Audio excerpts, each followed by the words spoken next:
इंसान कोई भी प्रतिनिधि वो जनता के हित में काम सोचता करता है तो उसको रोक नहीं सकता, लेकिन वो निजी स्वार्थों में जब बिक जाता है या लालच का स्वार्थ में पड़ जाता है तो वो लोगों का ध्यान नहीं रख पाता है। मैंने सदैव लोगों के लिए मरा हूँ, लोगों के लिए जिया हूँ। मैं इस क्षेत्र में आपको भरोसा देता हूँ, अपने नौजवानों को, हर वर्ग को, हर समुदाय को, कि इस क्षेत्र का विकास करूँगा, रोजगार के इंतजाम करूँगा और जो जुल्म जाते हैं उन्हें रोकने का काम करूँगा। राणा जी, हमें एक बात का जवाब जी जी जी। जिस प्रकार आपने अपने मुंह से कहा कि मैं भाजपा सरकार ने मेरे नौजवान भाइयों को रोजगार नहीं दिया, अब मैं लात मार करके चला आया जी। क्या गठबंधन की सरकार में अगर नौजवानों को रोजगार नहीं मिला तो आप क्या करेंगे? नहीं, मैं अपमान और मेरे समाज को, क्षेत्र को, देश को, अगर कोई लीडर, मैं 4 बार कांग्रेस का एमपी रहा हूँ, 4 बार, 1 बार नहीं 4 बार, लेकिन अगर किसी सीएम ने या किसी नेता ने, सेंट्रल मिनिस्टर ने मेरे क्षेत्र के लोगों का इग्नोर किया तो उनके छाती पे खड़ा होकर लड़ा हूँ मैं। वो हूँ मैं, इस अखिलेश गठबंधन सरकार की छाती पे खड़ा होकर मांगूंगा कि मेरे लोगों के विकास चाहिए, लोगों का साथ चाहिए। जी ठीक है, आपने कहा झूठों की जमात, हाँ ठीक है जी, तो आपने पहले विरोध क्यों नहीं किया? इसलिए नहीं किया था, मुझे जब सरकार बनाने के वक्त में 17 में मैं पूरे समाज से, क्षेत्र से, पूरे पश्चिमी उत्तर प्रदेश में मैं स्टार प्रचारक था। अमेठी सुल्तानपुर में वोट मांगी, अमित जी ने मेरी ड्यूटी लगाई। जब लोगों को हमने भरोसा दिया, सब लोगों को, समाजों को, किसान को, मजदूर को, लेकिन उसके बाद हुआ क्या? वो तो राज बनने के बाद तो सब बदल गए। किसी किसान की, मजदूर की कोई सुनाई होती ही नहीं हुआ। तो मैंने 3 साल पहले इस्तीफा दिया दोस्त। अब मेरे अगर इनमें इतनी हिम्मत थी, मेरा इस्तीफा मंजूर करके देखते ना। मैं स्पीकर को भी दे के आया था, मैं राष्ट्रीय अध्यक्ष अमित जी को भी देख कर आया था इस्तीफा, और स्पीकर को लिख के दे के आया। मैं राष्ट्रीय कार्यकारिणी में भी था, मुझे हटा देते। मैंने कोई खुशामद की उनको।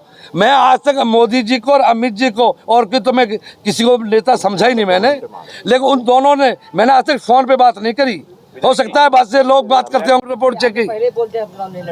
नहीं, ऐसी सूरत में नहीं कहा मैंने। 2 घंटे बाद फिर कह रहे? अरे नहीं भैया, सुन तो लो दोस्त मेरे।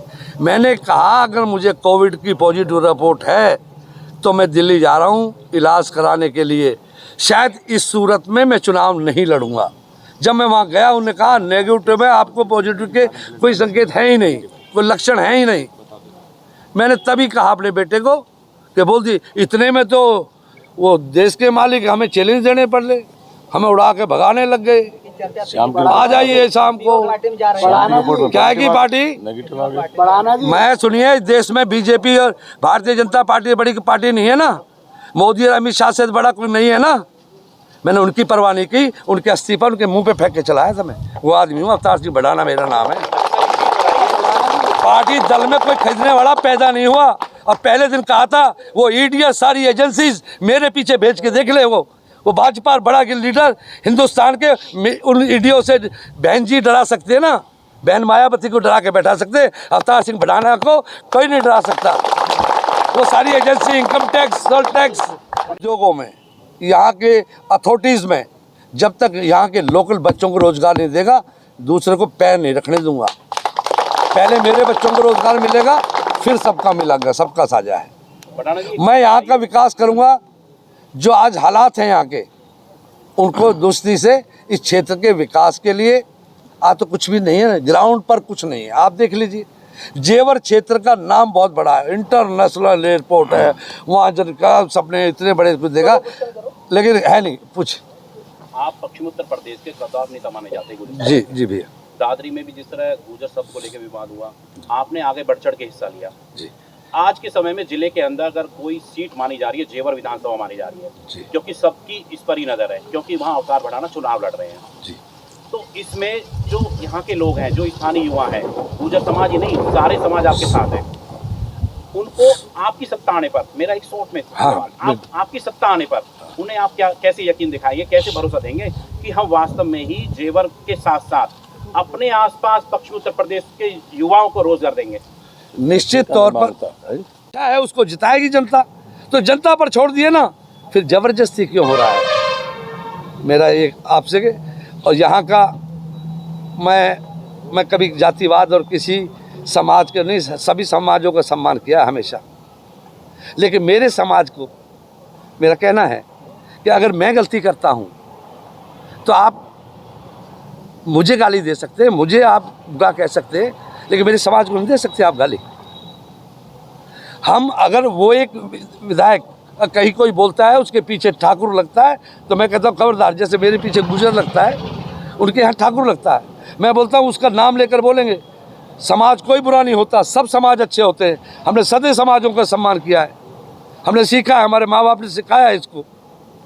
ब्राह्मणों का आशीर्वाद, गौ की पूजा, ब्राह्मण की पूजा, गरीब की पूजा, उसका सहयोग, यही सब कुछ सीखा हमने। तो मैं अपने आप से कहूँगा, यहाँ अगर मैंने लिखे है और कहूँगा, यहाँ का कहीं देखा है आपने किसी प्रदेश, आप एक एग्जांपल दे दीजिए कि उत्तर प्रदेश के या देश के किस सूबे में है जहाँ बड़े उद्योग लगते हैं। फरीदाबाद बड़ा उद्योग नगर है, मैंने उसकी 30 बरस सेवा की है, बड़े उद्योगों का डेवलपमेंट्स किया है। वहाँ रोज़गार के लिए पहले से देख लीजिए 40% नौकरियाँ जिनकी ज़मीन जाती थी उनको दी जाती थी, और इनको कह दिया 200 किलोमीटर के एरिया का, जिस एरिया की ज़मीनें गई उनके बच्चों को नौकरी का अधिकार नहीं।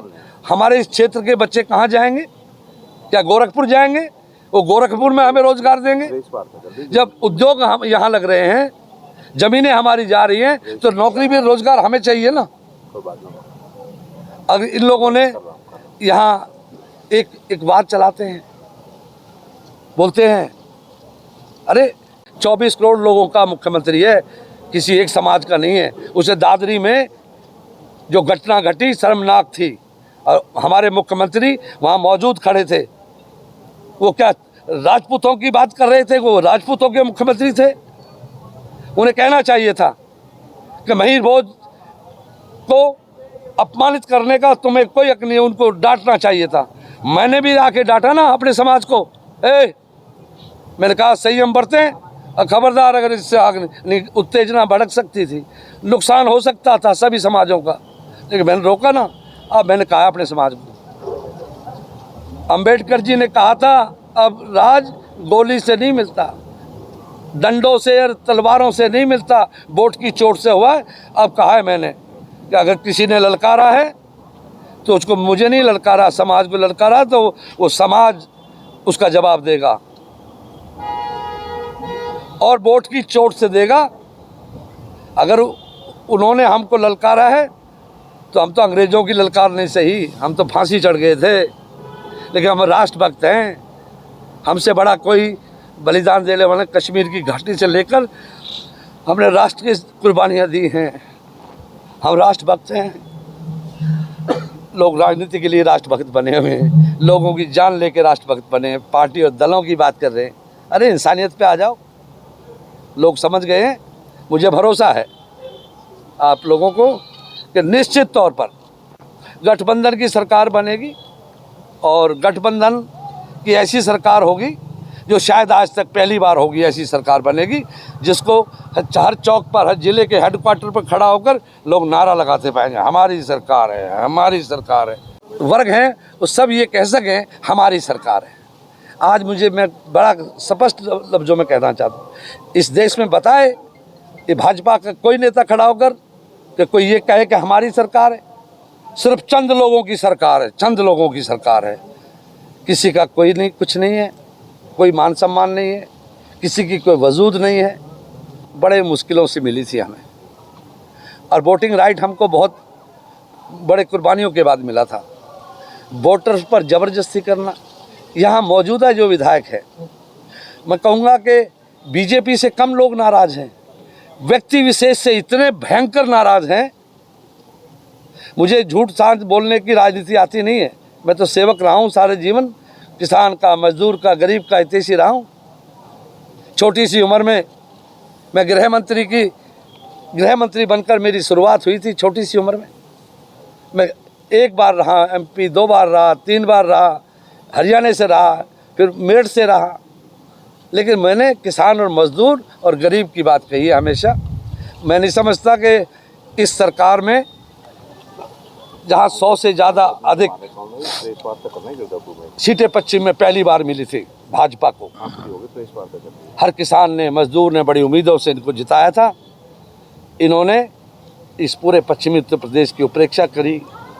इन्होंने अब ये सोचते थे मथुरा खराब कर देंगे, वो मुजफ्फरनगर में करके जीतने का काम कर गए थे। अब जनता इस उत्तर प्रदेश का जन जन जागरूक है।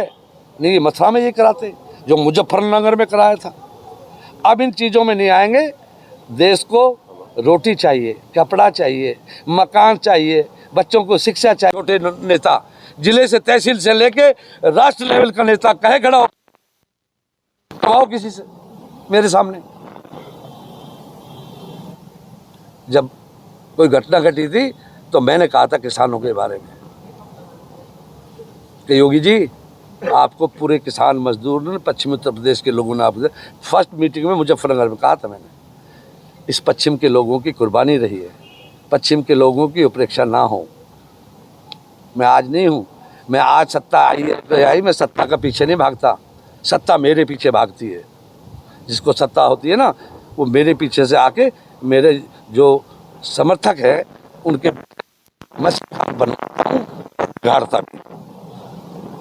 बड़ा जी, आपने एक बात कही शुरू में ही कि ये जो है गलतफहमियां फैलाई गई स्टार्टिंग में। अब वो तो स्टार्ट बोल दिया ना मैंने, मैं उसमें कह रहा हूँ मेरे लिए। तो आपके जो नुमाइंदे थे, आपके वकील थे, जो आपके जो प्रस्तावक थे, उन्होंने बात बोली मीडिया के सामने। मैं बोल रहा हूँ, फिर आप उस बात को, अब मोदी मीडिया तो नहीं है मैं कह रहा हूँ आप, मैंने स्टार्ट ही यहाँ से किया कि मैं सेक्रेटरीट में, कलेक्ट्रेट में गया था साइन करने को, पेपर साइन रह रहे थे।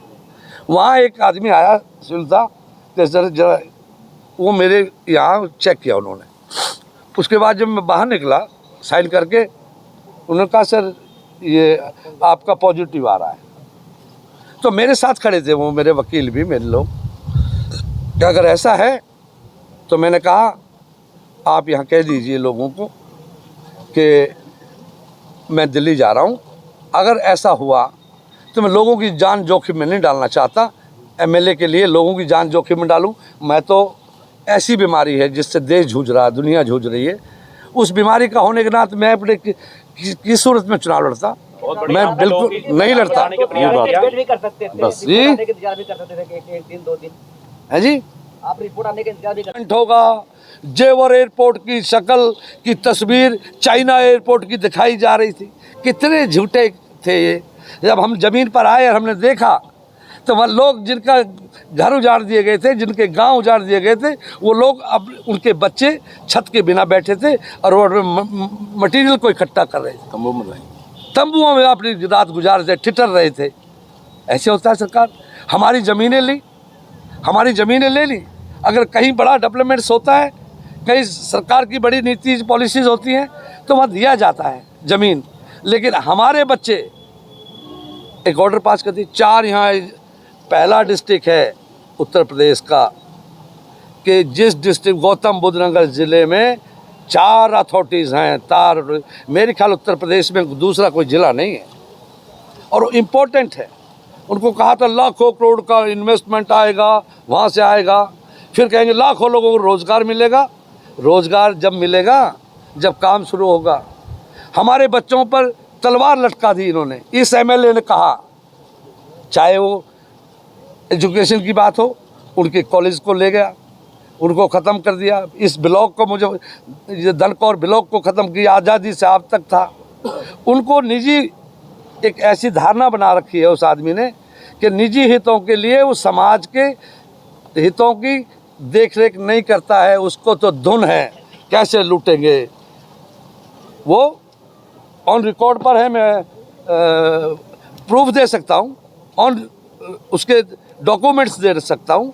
उन्होंने एलएमसी की ज़मीनें हत्या ली, उन्होंने ग्राम सभा की ज़मीनों पर अपने मकान बना लिए, उन्होंने डरा और धमका कर, ऐसा कोई कानून नहीं है प्रेसिडेंट ऑफ इंडिया से नीचे उस लॉ को बदल नहीं सकता। इन्होंने अपने घर का लॉ बना रखा है। गौतम बुद्ध नगर में एक गुंडों का टोल बना रखा है और लोग खौफ में जीते हैं, डरते हैं।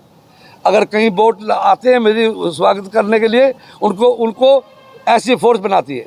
यहाँ का प्रशासन और शासन दोनों को कह दिया है या तो वो अपना तौर तरीका बदल दे, निष्पक्ष यहाँ चुनाव कराने की ज़रूरत है। जनता जिसे चाहेगी वो जीतेगा। अगर जनता का उन्होंने भला किया है तो वो जीतेंगे, उनको चिंता किस बात की है। अगर जी पहली बात ये हम आपसे कहना चाहेंगे, आपको जेवर की जनता वोट क्यों दे? आपकी सरकार आएगी, पहले सुनिए आप। जी जी आपकी सरकार आएगी, क्या गारंटी देते हैं? युवाओं को रोजगार देंगे? क्या आप गारंटी देते हैं यहाँ व्यापारी खुश रहेंगे? समाजवादी पार्टी की सरकार थी, दुकान व्यापारी बाद में खोलता था, उनके बाहर चिट्ठी गोली रख के आया करती थी। ठीक है, पहला सवाल ये। आप परिचय दे देंगे भाई साहब मुझे? तरुण भड़ाना मेरा नाम है सर जी, न्यूज नेशन से हूँ मैं। अच्छा। ये रविंद्र जी हैं एबीपी न्यूज से। जी जी रविंद्र जी एबीपी न्यूज से जी, जो जी। आपकी हर खबर दिखाते हैं। अभी आपने बोल दिया गोदी मीडिया, ये मतलब बहुत अच्छा सुन तो लो। शब्द अच्छा नहीं लगता सर। नहीं आप तो ऐसे ही लग रहे थे मुझे। नहीं मैं उनको नहीं कहा। नहीं, इनको कहा मेरा- आपने सवाल नहीं पूछा, इन्होंने पूछा था सर। अच्छा रविंद्र जी, इन्होंने सवाल बस इसके लिए सॉरी। मेरा निवेदन है, थोड़ा गलत लगता है। थोड़ा जेवर के मुद्दे पे आए तो मेरे ख्याल में ज्यादा अच्छा होगा। आम जनता जो Please। यहाँ की, आपकी सरकार आएगी सर, आइए। क्योंकि आप श्योर लग रहे हैं। जिस तरह आपका भ्रमण चल रहा है, लोग आपको सपोर्ट कर रहे हैं, सीधा सीधा लग रहा है कि जेवर से आप पूरी तरह से एक तरफा दिख रहे हैं। लेकिन ये बताइए, आप क्या गारंटी लेते हैं आपकी सरकार आएगी, यहाँ के युवाओं को रोजगार Yes। मिलेगा सर? सुनिए भाई, सबसे पहले मैं एक बात कहना चाहता हूँ कि कुछ लोगों ने प्रचार किया कि मैं बाहर का हूँ। एक बात मैं बताना चाहता हूँ, मैं इसी गौतम बुद्ध नगर का, ये नहीं आज बना हूँ, मैं इस गौतम बुद्ध नगर का, मेरे मकान 47 सेक्टर में मेरी कोठी है और मैं वोट जो मेरी है वो गौतम बुद्ध नगर के नोएडा का वोटर हूँ। जेवर में मेरी पुश्तैनी ज़मीन है, एक नहीं झुप्पे में, जेवर में 4-6 गाँव में मेरी ज़मीन है। मेरा ये क्षेत्र बहुत सटा हुआ लगता है, मेरे क्षेत्र से कम 50 किलोमीटर की सरहद मेरे साथ लगती है। और मैंने सोचा कि ये क्षेत्र में बड़े विकास होगा और इन विकास के बदले में इन बच्चों को लाखों को रोज़गार मिलेगा, तो क्यों ना हम भी उसमें सहयोग करें। मैं एक भरोसा दे सकता हूँ, जहाँ भी मैं गया हूँ मैंने उस क्षेत्र को अपना परिवार समझकर उस क्षेत्र की सेवा की है। अगर एक बार जीतता आदमी, दोबारा मौका नहीं मिलता। जनता इतनी भोली है लेकिन बेवकूफ़ नहीं है कि जो दोबारा मौका नहीं देती। मैं एक बार जीता, फिर मैं 2 बार जीता लोकसभा, 3 बार जीता, फिर मैं 4 बार मेरठ से जीता। एक बार नहीं, मैं उस क्षेत्र को अपना परिवार समझता हूँ। उस क्षेत्र के नौजवानों को रोज़गार का और उसके विकास के काम किए हैं मैंने फरीदाबाद। उसको देखकर लोग मुझे प्यार करते हैं। मैं आपको भरोसा देता हूँ पूरी मीडिया के सामने कि आज जिस तरह का यहाँ की बेरोज़गारी है, हालात ख़राब हैं, मैं यहाँ के रोज़गार, मेरी सरकार बनने के बाद, गठबंधन की सरकार बनने के बाद यहाँ उन चीज़ों को